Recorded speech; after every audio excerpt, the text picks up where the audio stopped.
Assalamualaikum warahmatullahi wabarakatuh. Perkenalkan, nama saya Yusuf Mulia dari kelas T2C.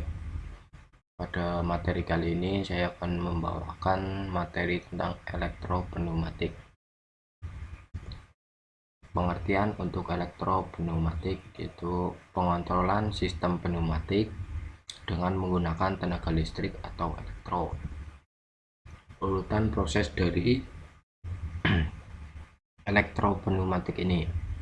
Yang pertama yaitu sinyal input. Sinyal input berupa dari tegangan DC, lalu diproses dengan menggunakan valve dan kemudian dikonversikan atau konversi sinyal. Lalu yang terakhir itu sinyal output. Sinyal output ini nanti berupa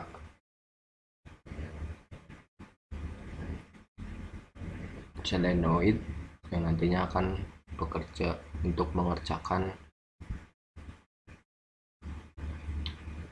sinyal pneumatik yang untuk supaya aktuator bisa bekerja, aktuator pneumatik.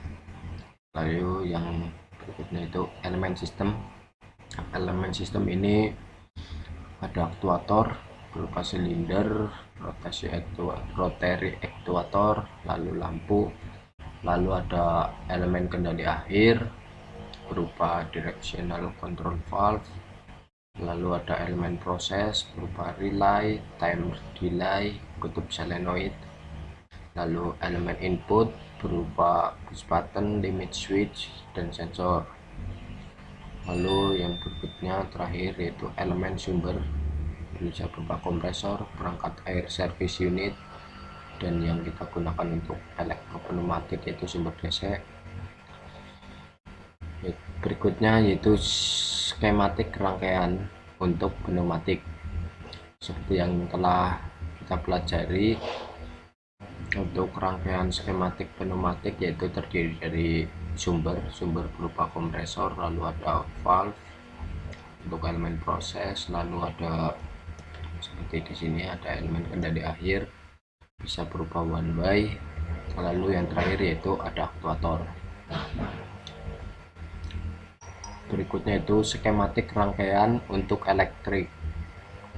Yang pertama kita awali dengan sumber yaitu tegangan dengan 24 volt DC, lalu ada mendapatkan netral juga nanti. Yang berikutnya itu elemen input berupa push button. Push buttonnya bisa berupa NC ataupun NO. Lalu berikutnya yaitu relay atau elemen kendali dan proses. Simbol relay, untuk relay ada dua kontak yaitu relay NO dan NC. Untuk relay NO kita bisa lihat ketika relay ini tidak bekerja, kontak ini dengan keadaan normal akan terbuka atau tidak mengalirkan arus. Inilah yang disebut dengan relay NO. Dan ketika kontak relay ini bekerja, maka kontak-kontak ini akan tertutup dan mengalirkan arus. Lalu untuk relay NC ini, maaf. Ketika relay NC ini tidak bekerja, maka keadaan normalnya yaitu kontak-kontaknya akan tertutup dan mengalirkan arus. Tapi sebaliknya, jika kontak ini bekerja, maka kontak-kontak ini akan terbuka dan tidak mengalirkan arus. Berikutnya itu kombinasi relay NO dan NC. Jadi ini terintegrasi, atau maksud dari ini ketika ini bekerja satu maka bekerja semua. Simbol dari garis terputus ini. Jadi untuk kombinasi relay NO dan NC yaitu sebenarnya sama dengan relay NO atau relay NC, cuma ini bentuk kombinasi yaitu pada satu relay ini terdapat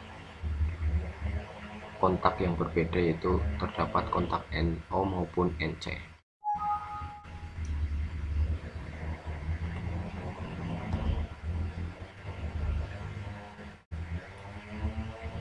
Terima kasih. Wassalamualaikum warahmatullahi wabarakatuh.